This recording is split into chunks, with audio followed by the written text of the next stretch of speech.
Feliz sábado a todos. Esqueci o copo d'água, Caetano. Mas tranquilo. Pode deixar. Bom, tanto faz. É uma alegria poder estar aqui novamente. A presença dos irmãos. Não sei se está sendo transmitido. Então, se estiver, feliz sábado a quem está assistindo.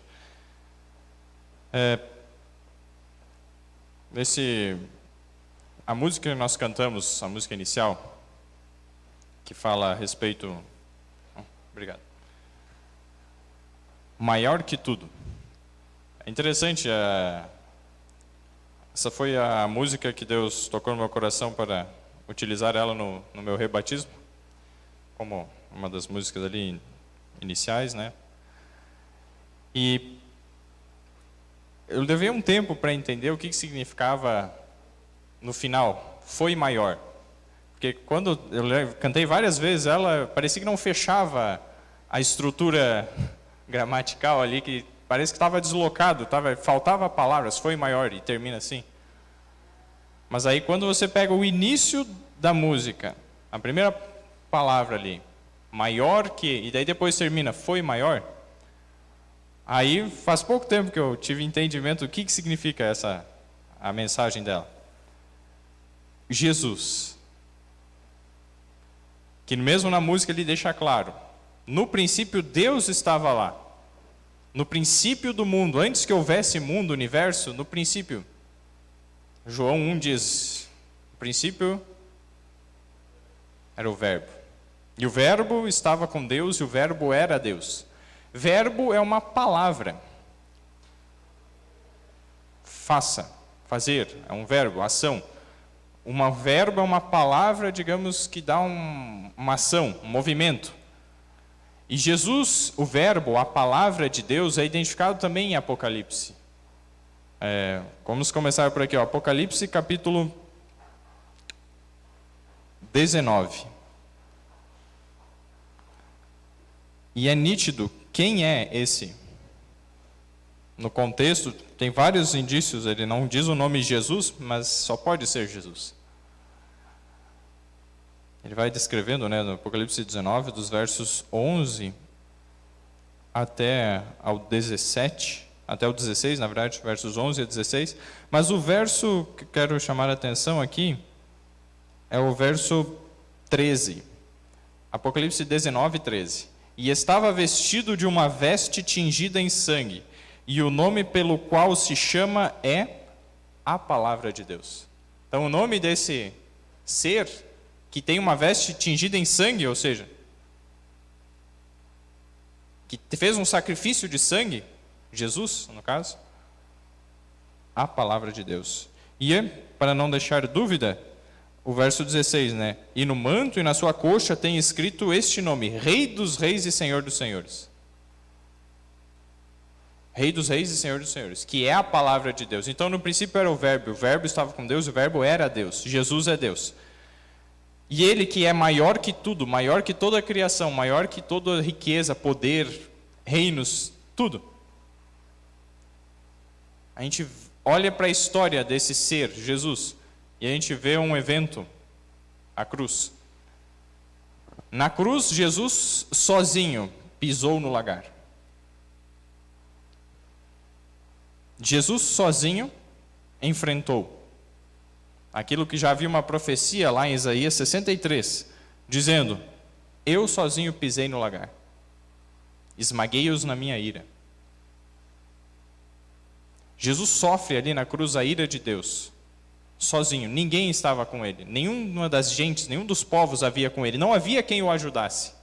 E ele diz, o meu braço me trouxe a salvação, mas não só para ele, para cada um daquele que crê. Eu creio. Vocês creem? E aí, nesse contexto, olhando na cruz, que seria a coisa mais humilhante, terrível, a maior desgraça, maldição que alguém poderia sofrer, ali, na verdade, está o segredo da maior grandeza. Então a música diz, maior que tudo, né, Jesus? Na cruz foi maior do que isso. Que ali ele demonstra a sua verdadeira grandeza, que esteve em, sendo tudo isso, sendo grande, infinito, se humilhou até a morte, e morte de cruz. Então esse é o verdadeiro princípio da grandeza. E a mensagem que eu tenho para trazer para os irmãos hoje envolve o quê? O que está no meu coração? O que esteve no coração de Deus, no coração de Jesus? Qual foi a motivação que levou ele a morrer na cruz? E que isso foi maior do que quem ele é, que é infinito. Isso demonstrou a sua grandeza. Foi? Uma palavra, quem sabe dizer? Amor, exatamente. Vários falaram aqui. Se não é o amor que nos motiva, não vai dar certo, não vale a pena.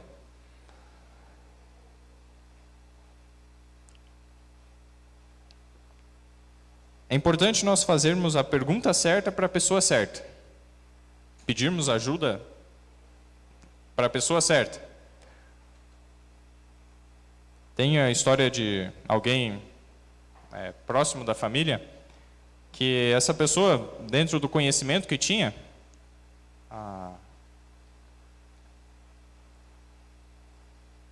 não muitas vezes buscava auxílio em santos e nada resolvia, em pessoas, né, canonizadas. Até que um dia ela, sem saber, ela buscou auxílio em Miguel. Sabe, o arcanjo Miguel e tal. Mas não tinha consciência, ainda, né, de que Miguel é Jesus. E quando ela começou a pedir ajuda para Miguel, as coisas começaram a mudar e Deus conduziu as coisas de uma maneira espetacular.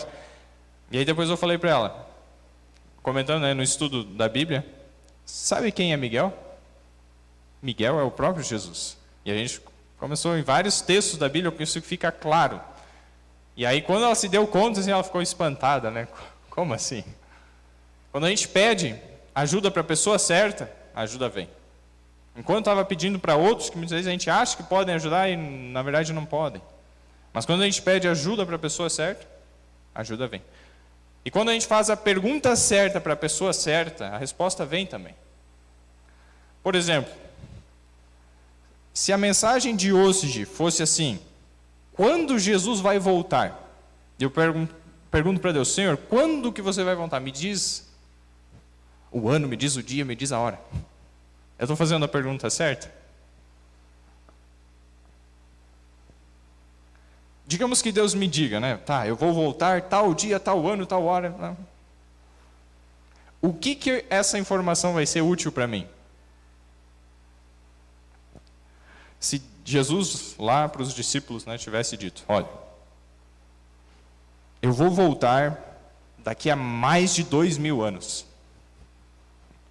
O que isso teria ajudado os discípulos na pregação do Evangelho? Ia ter sido bom ou ruim? Por quê? Porque a gente é ruim. A gente não tem um amor por Deus naturalmente. E se Deus vai demorar, então eu vou deixar Deus para o final mesmo, né? Não vou agora buscar a Deus. A nossa condição é terrível. E vejam só, Mateus capítulo 24, né? Um capítulo muito conhecido.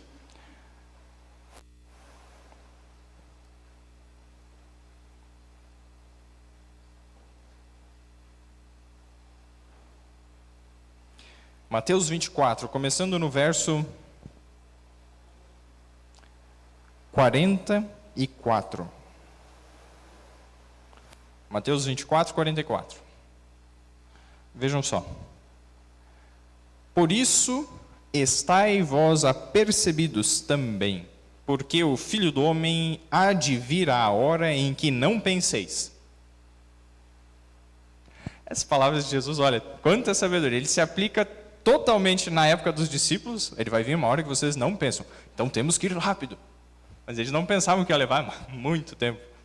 Mais de 1000 anos, né? E aí se aplica para nós, os nossos dias. Acautelar, ou seja, tenha cuidado, porque Jesus virá a hora que você não pensa. E eu não penso, que eu não imagino. Ou seja, eu não posso depender do meu pensamento, da minha visão, do que eu acho, do que eu vejo, do que eu sinto, percebo, para saber quando vai ser a volta de Jesus. Eu não posso depender disso. No que eu posso depender para saber a respeito da volta de Jesus? A palavra de Deus. Então ele diz para ter cuidado, acautelai-vos. Estai vós apercebidos, na verdade. Estar apercebidos, estar percebendo. Ao mesmo tempo que eu não posso depender, porque vai vir uma hora que eu não sei, que eu não penso, na verdade, uma hora que eu não penso, eu tenho que estar apercebido, eu tenho que estar percebendo o que está acontecendo ao redor. Perceberam o paradoxo? O que eu penso não vai me ajudar para saber quando Jesus vai voltar. Mas eu tenho que estar percebendo o que está acontecendo para saber quando Jesus vai voltar. Mas essa informação, quando Jesus vai voltar, nós vamos ver que a resposta dela não é uma data. A gente não precisa de uma data. Se a gente tiver uma data, a gente vai fazer mau uso, vai ser uma desgraça para a gente.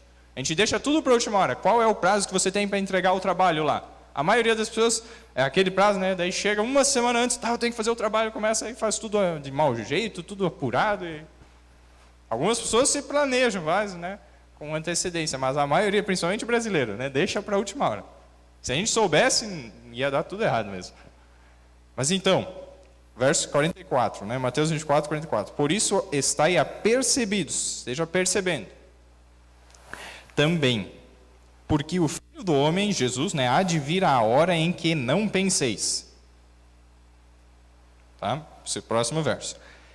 Quem é, pois, o servo fiel e prudente que o seu Senhor constituiu sobre a sua casa para dar o sustento a seu tempo? Então, veja só, servo fiel e prudente. Prudência e fidelidade, duas palavras.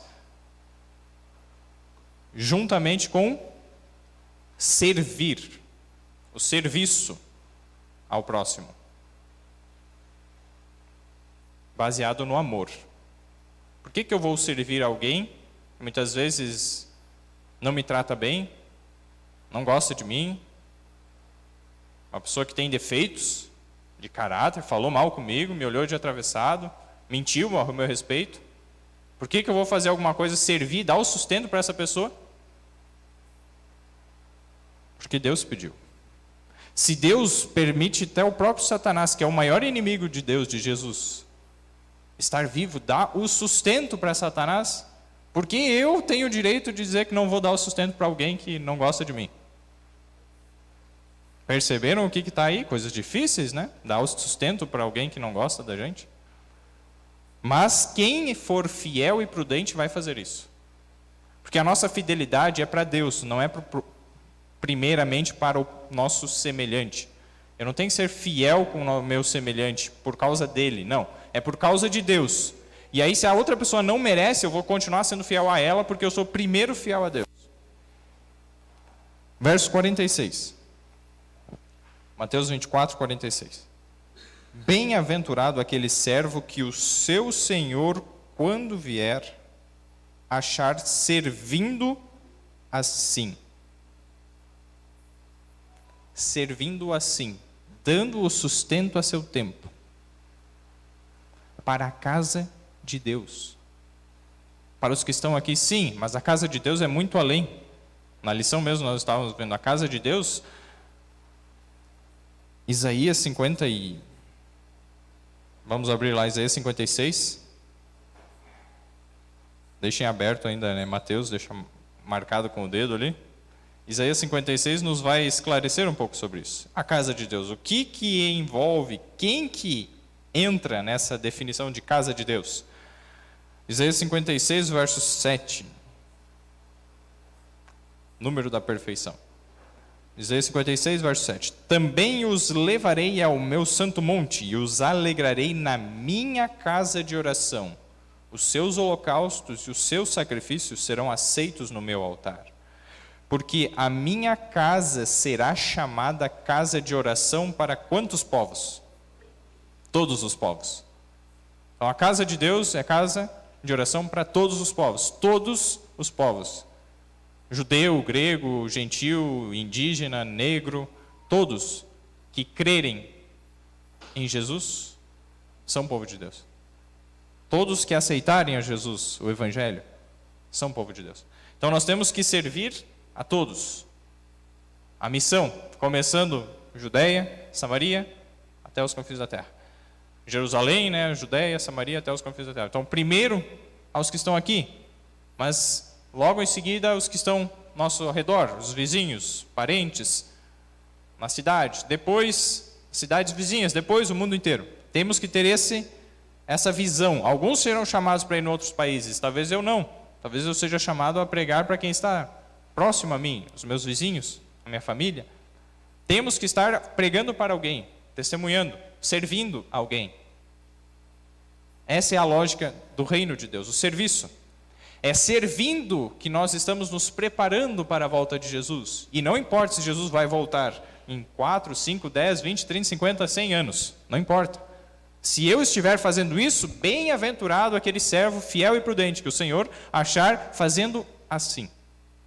Entenderam? Primeiro eu tenho que entender para poder compartilhar. Primeiro eu tenho que viver para poder compartilhar. Mas é a minha dificuldade. Não pense que eu estou aqui falando porque eu já vivo isso. Não. Estou tentando aprender a viver assim. Estamos na mesma condição. Por isso que precisamos orar uns pelos outros. Não existe alguém que esteja tão bem que não possa melhorar. Não. Só Jesus, esse já está no ponto máximo. Por isso nosso foco é Ele. Mateus 24, voltando lá. Nós vimos então a casa, né? Sobre a sua casa, sobre a casa de Deus. Nós temos que dar o sustento no tempo devido, no tempo certo. Há tempo para tudo debaixo do sol.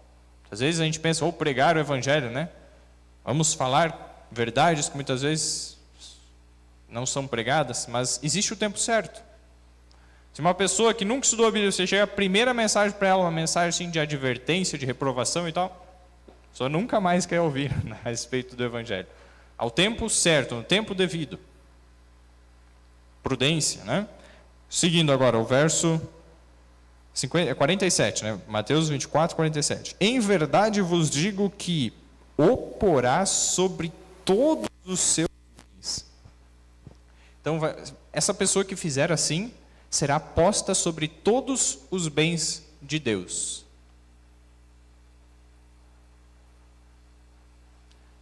É pouca coisa isso? Você já percebeu que o que Deus está prometendo para aqueles que se sacrificarem, que servirem o próximo aqui na terra, é ser um dos governadores do universo na nova terra? Governador do universo, ser colocado sobre todos os bens do seu Senhor.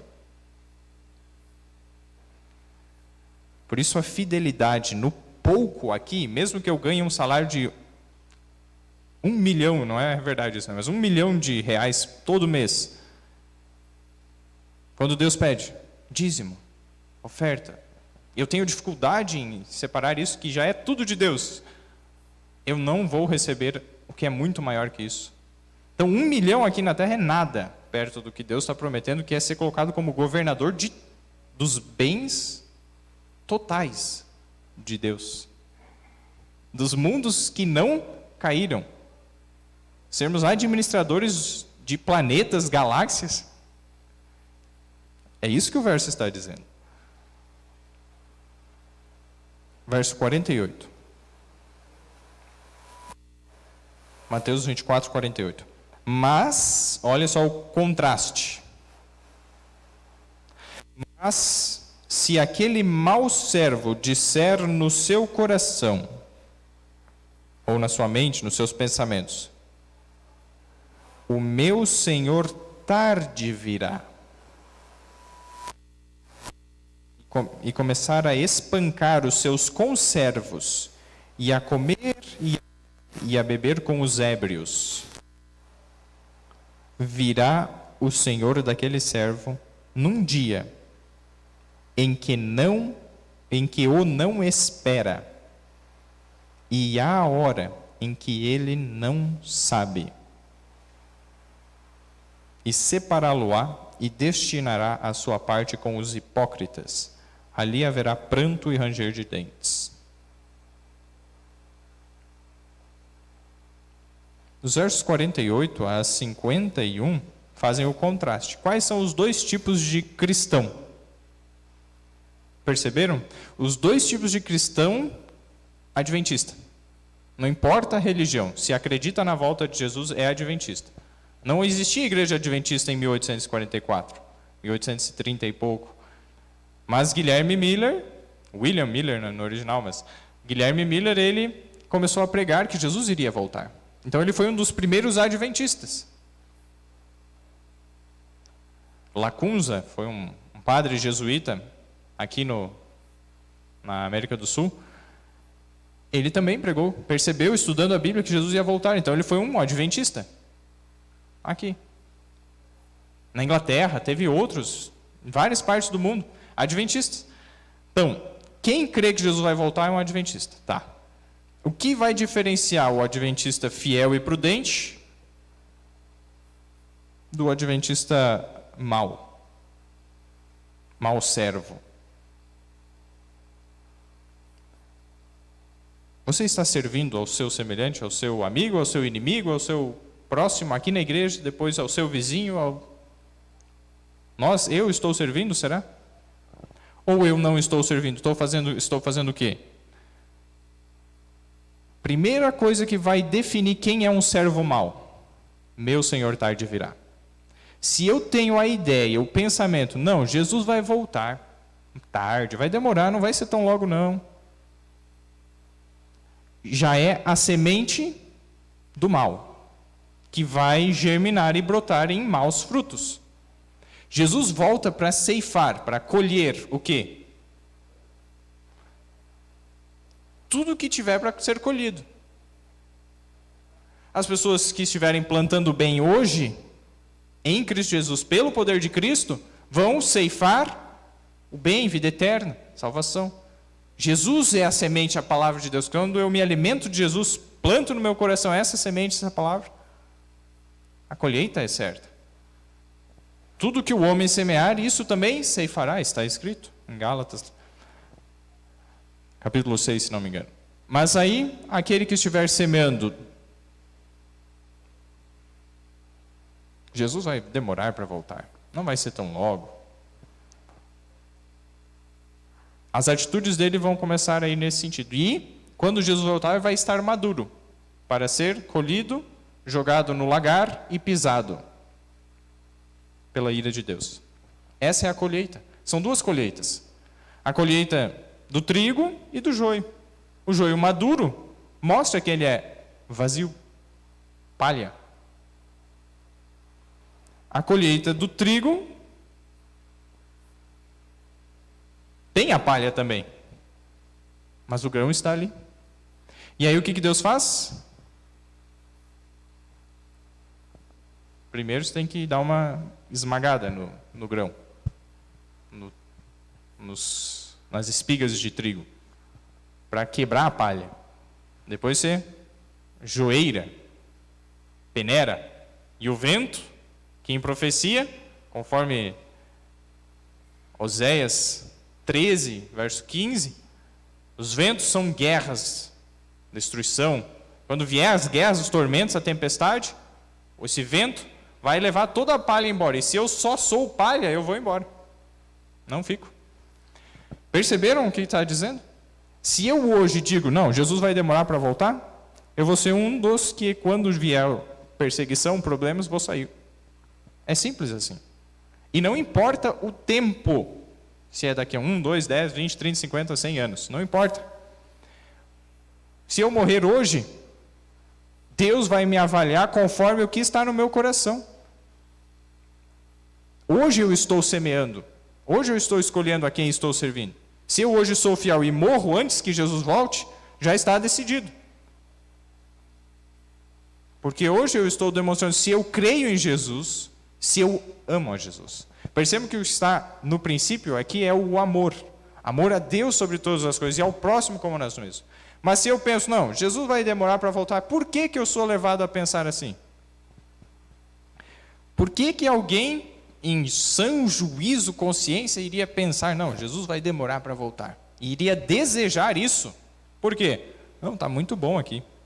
A vida aqui, né? Olha quantas riquezas, quanta coisa para comprar, carros, casas, apartamentos, festas, prazeres.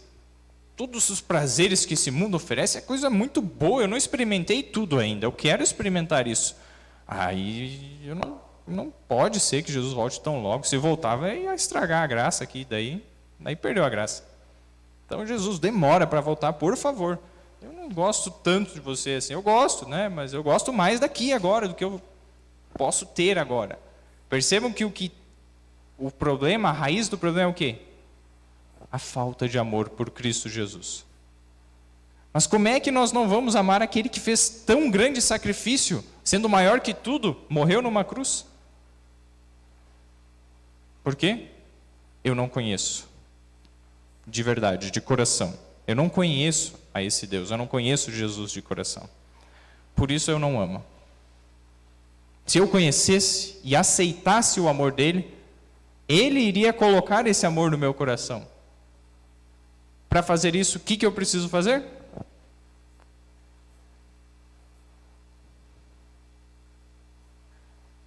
Contemplação.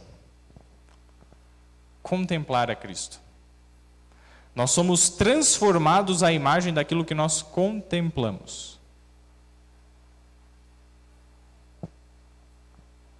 Quanto tempo eu gasto do meu dia pensando em Jesus? Falando em Jesus? Isso é um sintoma. Isso é o que vai mostrar para mim e para os outros se eu estou convertido de coração. Se eu tenho prazer. Se eu não tenho prazer, não se preocupe. Existe esperança ainda hoje. Existe esperança para nós. Eu era esse cristão que não gostava de pensar, de meditar em Jesus, porque eu gostava das coisas do mundo. Gostava de ver filme, séries, de comer demais, encher a barriga.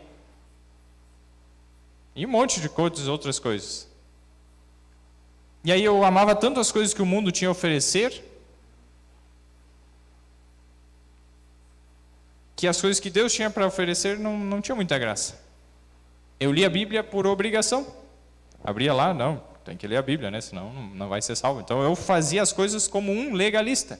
O legalista é aquele, na verdade, que faz as coisas para ser salvo. Eu vim na igreja também por conveniência, porque fui criado aqui e tal. Mas o meu coração estava como um bom guardador da lei. No sábado não pode ver filmes, jogar jogos no celular. Então não fazia isso. Mas ficava pensando, quando é que vai terminar o sábado para eu começar a jogar, ver filmes, essas coisas. Eu era um guardador do domingo. O domingo era o melhor dia da semana, porque é nesse dia que eu posso fazer o que eu quero, o que eu gosto. Sábado não pode. Percebam que o que me motivava a fazer as coisas não era o amor. Eu nem conhecia o amor de Cristo. Ouvia falar assim, alguém me ama, morreu por mim, mas por quê?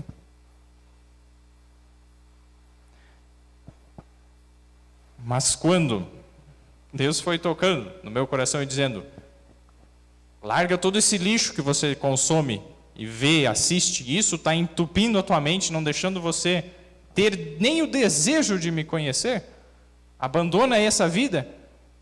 Ali foi o começo. Levaram alguns meses para desintoxicar. Mas é nesse tempo, nesse processo, que Deus foi se revelando para mim. Vejam só agora o livro de Lucas, capítulo 21.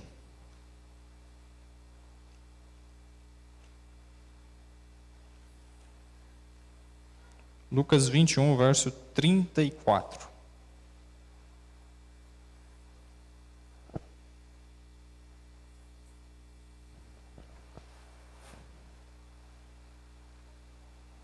Lucas 21, 34. É um verso muito... Todo o contexto, na verdade, desde o verso 25 até o 38, vai falar sobre isso. Mas deixar de tema de casa isso para os irmãos. Nessa tarde, medite nesse texto.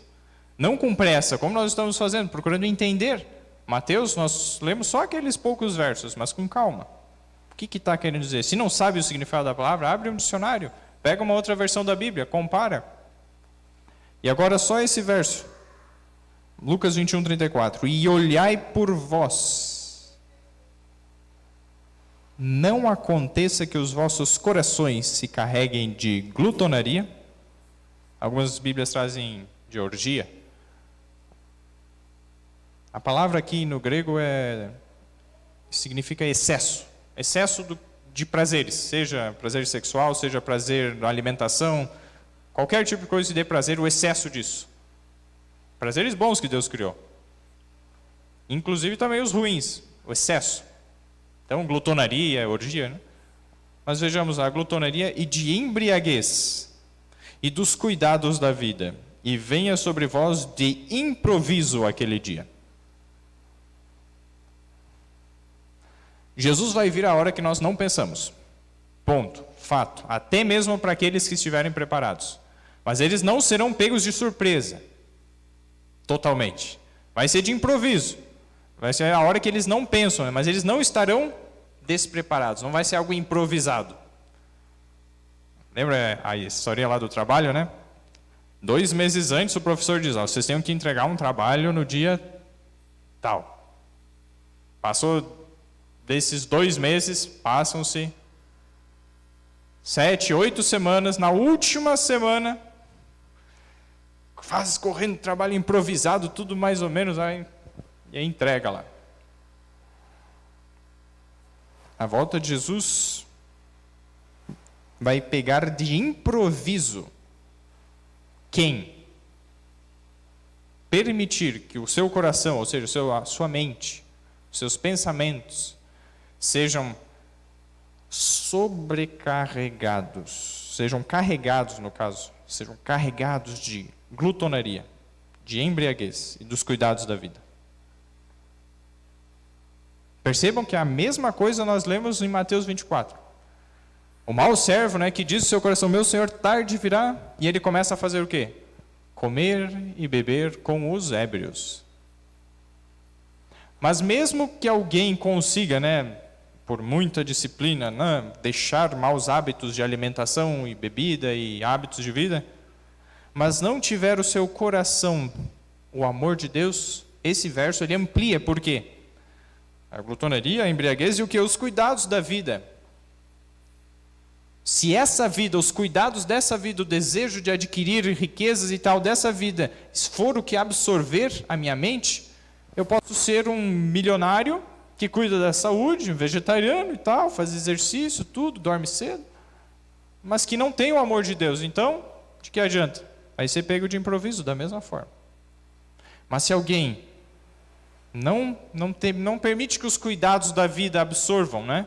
Procura buscar a Deus, mas essa questão de alimentação não tem nada a ver isso aí, e começa a não cuidar da sua saúde física, mesmo que não queira, a lei de causa e consequência é imutável, a lei de Deus é imutável, todas elas. Vai acontecer. Mesmo se a pessoa não queira. Quebrou uma lei da saúde, o seu coração vai ficar o quê? Carregado. A mente, os pensamentos não vai conseguir ter a energia, a vontade de buscar a Deus. Está num ciclo vicioso, está num beco sem saída. Somente o poder de Deus e a graça de Deus pode quebrar esse ciclo. E se nós já vimos que o que muitas vezes nos prende a esse ciclo são essas coisas, os hábitos de vida, sabem uma coisa que é uma arma poderosa para quebrar esse ciclo? Voltamos para Mateus agora.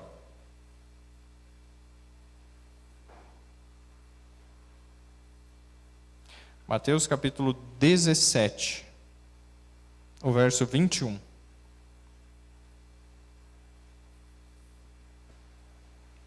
Mateus 17, 21.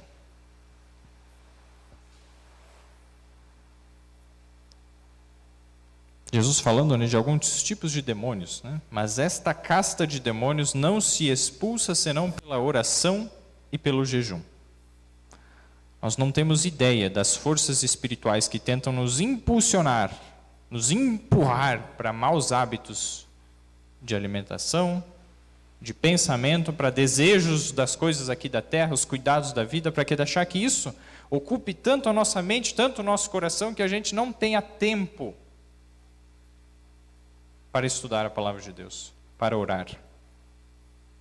E não existe como nós sermos, como posso dizer, aceitar maus hábitos e pensar, não, só um pouquinho não tem problema. Nós somos como um vaso. A Bíblia várias vezes comenta, nós somos vasos. Tem até um hino, né? Vaso novo. Quebra a minha vida e faz-a de novo. Por que precisa que Deus quebre a minha vida? Digamos que esse vaso, qual que é a principal função de um vaso no contexto da Bíblia? Estar cheio de água, certo? Água, né? Alguém sedento no deserto, sem água, chega alguém com um vaso d'água e beba. É a salvação que muitas vezes a pessoa está morrendo de sede e vai ter água. Tem até a história de uns brasileiros, alguém já ouviu falar essa história? Eles pegaram, não lembro o ano, né? Pegaram um avião, aviãozinho assim, monomotor, um motor, né? Vamos viajar lá para, eu acho que era para o Equador que eles estavam querendo ir, né? Saíram de Mato Grosso ali, em Minas Gerais, foram para o Equador, né? Fazer aquela viagem. Pegaram o aviãozinho e foram. Só que eles planejaram mal e na metade lá do caminho, no meio da Bolívia, quase né, chegando lá no Equador, no meio da Bolívia, na floresta amazônica que tem lá, faltou combustível, estava no fim, e eles não iam conseguir, e aí o que eles vão fazer? Tem que achar um lugar para aterrissar, no meio do mato, no meio da floresta, vai aterrissar onde? Não tem? Até que num lugar lá eles conseguiram, viram uma clareira, assim, um lugar que era aberto, assim, conseguiram aterrissar lá com dificuldade. E aí, na hora, tinham um pouco de combustível nos tonéis lá, conseguiram colocar no tanque, e agora vamos decolar. Conseguiram decolar? Era muito pequeno o espaço, não conseguia ganhar velocidade para decolar. E aí eles deixaram o avião lá e começaram, tá. Tinha um pouquinho de comida, um pouco de água, acabou a água. Foram passando os dias. Eram 2. Umas 2, 3 semanas depois, um deles já delirando, de tanta sede, estava morrendo, começou a tomar gasolina para tentar resolver e acabou morrendo, né? Se intoxicou lá de tomar gasolina. O outro não tomou gasolina, ele começou a escrever um diário, de cada dia, né? De que ele passava. Ele vai contando que a maior angústia era a falta de água. Eles tentavam ir no mato lá, mas não conseguiam água. E estava um período de seca, praticamente não chovia, e o orvalho, tentavam umas gotinhas do orvalho lá, lamber a lataria do avião. Começou a dor nos rins, dor de cabeça, começou a delirar e foi passando 40 e poucos dias depois, se não me engano, faleceu também. Aí passou uns 3 meses até que eles encontraram um avião lá, e hoje está no museu lá, o avião que foi retirado lá, com o mato que cresceu ao redor, está lá em exposição. Se não me engano, no Mato Grosso. É a história, eu acho que é Diário de Morte, o nome do livro. Fizeram um livro daquele diário que ele escreveu. A água. Quantas pessoas estão hoje morrendo sem acesso à água da vida?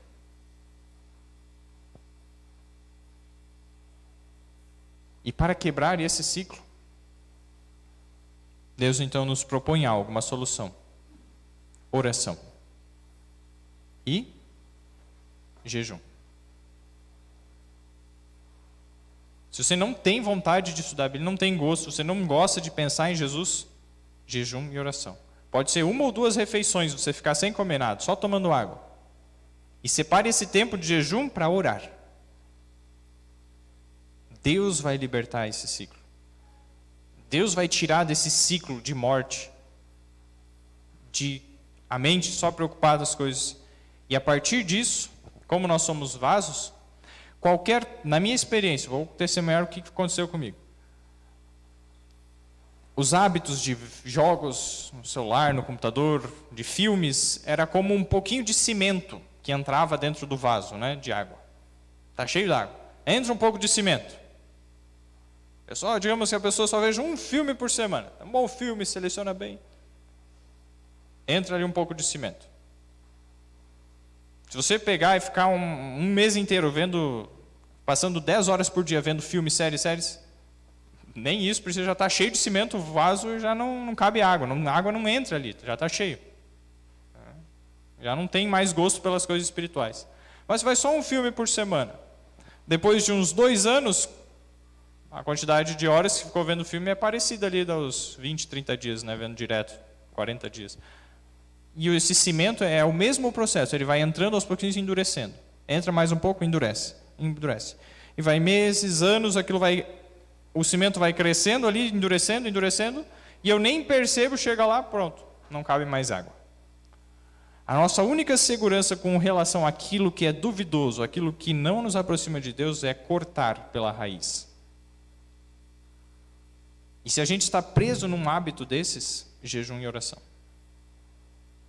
A coisa mais rápida, mais certeira para nos libertar, porque é só Cristo que liberta. Mas Jesus pode habitar num coração cheio de um monte de coisa que a gente nem tem espaço para Jesus. Primeiro tem que esvaziar, tem que quebrar o vaso. Então esse processo de nos humilharmos perante Jesus, como diz Mateus 21, 44. E quem cair sobre esta pedra, Jesus, a rocha, né, despedaçar-se-á, e aquele sobre quem ela cair ficará reduzido a pó. Se nós hoje não cairmos sobre a pedra, nos quebrarmos, quando Jesus voltar, a gente vai ser reduzido a pó. Então, nos quebrar sobre Jesus, a gente está dizendo, eu não consigo. Eu não tenho coisa boa em mim que possa me levar para o céu. Mas quando eu reconheço e deixo toda essa justiça própria e me quebro sobre Jesus, aí eu estou permitindo que Ele entre e refaça. Então quando a gente se humilha, jejua, ora e se quebra sobre Jesus, deixando a nossa justiça própria, confessando nossos pecados e pedindo a libertação em nome de Jesus, Ele diz, agora a causa é minha. Você pediu a coisa certa para a pessoa certa. Ele vai e nos faz um novo vaso. Amém? É isso que Deus quer fazer. Mateus 24, né, o capítulo que a central da mensagem, versos 44 a 51, que são uns versos, não é a parte do capítulo 24 de Mateus que é mais comentada. Geralmente eles falam mais nas outras regiões, as outras partes do capítulo. Mas ela é muito importante. Por quê? Se alguém aqui hoje já teve no coração, e eu me incluo, eu já tive esse pensamento, né? Não, meu Senhor tarde virá. Alerta. Estamos perdidos dentro da igreja. Se Jesus voltasse hoje, eu estaria tão perdido quanto um mundano que faz tudo que é loucura nessa terra. Então o que Deus está querendo dizer? Se não houver o princípio do amor, do serviço abnegado hoje na minha vida, eu não preciso ter dúvida que eu estou perdido. Mas se eu busco morrer a cada dia para o que eu quero e deixar que Cristo viva e o seu amor apareça em mim, se a cada dia eu tenho mais gosto de falar sobre Jesus, de pensar em Jesus,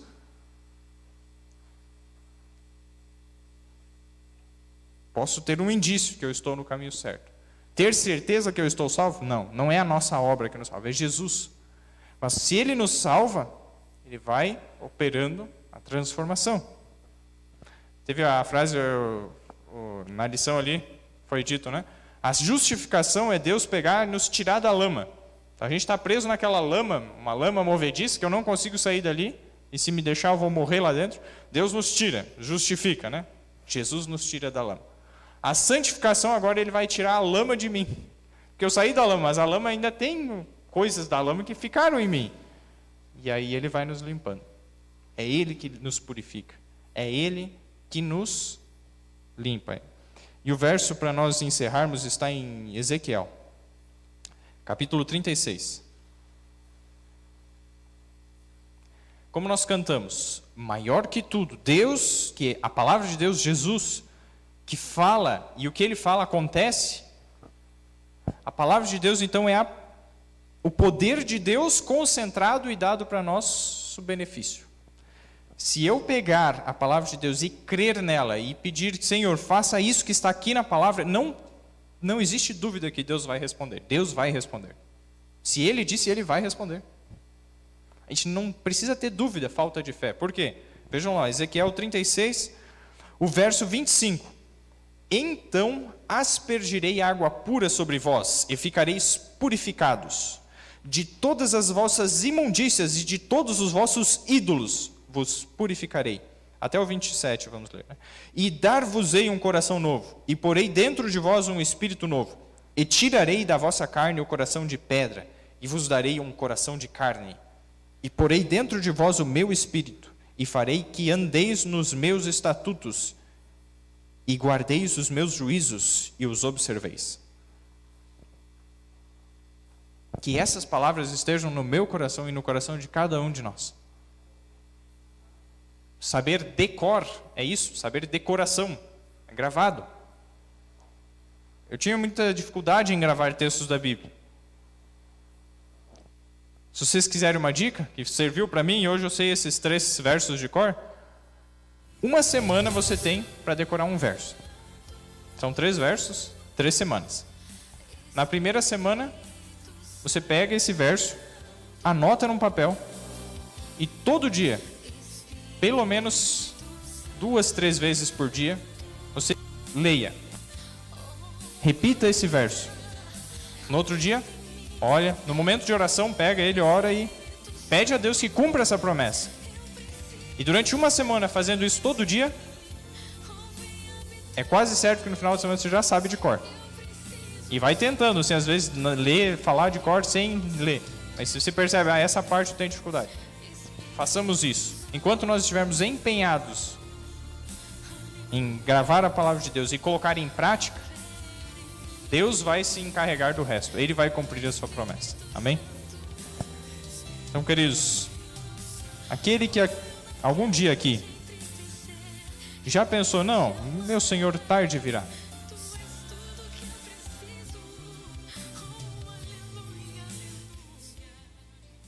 E alguma vez já pensou de alguma forma assim, e hoje quer fazer um compromisso com Deus, confessando publicamente que agora deseja mudar o coração, mudar o pensamento, por Jesus, é Ele que muda. Eu convido para que venha aqui à frente, enquanto estiver sendo cantado o hino final, que venham aqui à frente e faça o compromisso. Senhor, eu quero amar e desejar a Tua vinda. Venha ela logo ou não, esse é o meu desejo. Então eu faço esse apelo. Oremos. Senhor Deus, muito obrigado, porque o Teu Espírito, Senhor, trabalha ainda hoje. Tu não nos abandonaste a nós mesmos. Obrigado, porque nos tens convencido do nosso pecado, de tantas vezes amar o mundo e as coisas que no mundo há. Quem ama o mundo e as coisas que no mundo há, o amor do Pai não está nele. Perdão, Senhor, temos pecado, eu tenho pecado. Eu peço, limpa meu coração, liberta de toda a glutonaria, a embriaguez, dos cuidados da vida. Que o meu coração esteja, nosso coração de cada um de nós esteja totalmente entregue a Ti. Que o Teu amor seja manifesto no nosso coração, em serviço abnegado, serviço de amor pelo nosso próximo irmão, seja amigo, inimigo, seja que eu gosto ou não gosto, mas que o Teu amor trabalhe primeiro no meu coração. E assim nos transformando e dando desejo de que o Senhor volte. E assim, Senhor, dando o alimento no tempo certo para o Teu povo, que está aqui, mas está lá fora. Venhamos a estar nos preparando como servos fiéis e prudentes para a Tua vinda. Tira de nós todo pensamento, meu Senhor tarde virá. Remove em nome de Jesus. E dá-nos o desejo que o Senhor volte o mais rápido possível. E assim fazendo, poderemos trabalhar junto contigo para que isso aconteça o quanto antes. Por favor, envia teu Espírito. Cada pessoa que tomou uma decisão e guia no teu caminho. Eu peço e agradeço em nome de Jesus. Amém.